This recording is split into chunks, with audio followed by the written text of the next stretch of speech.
Hello, dear teachers. On this video, I'm going to show you how to export your grades from class, the university system.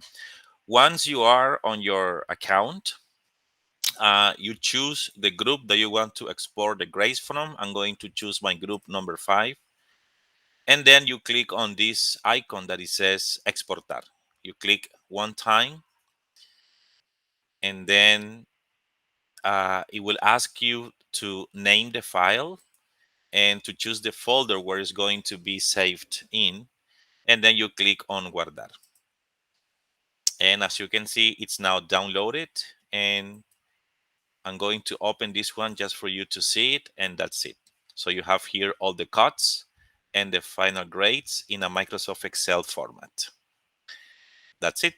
Thank you very much.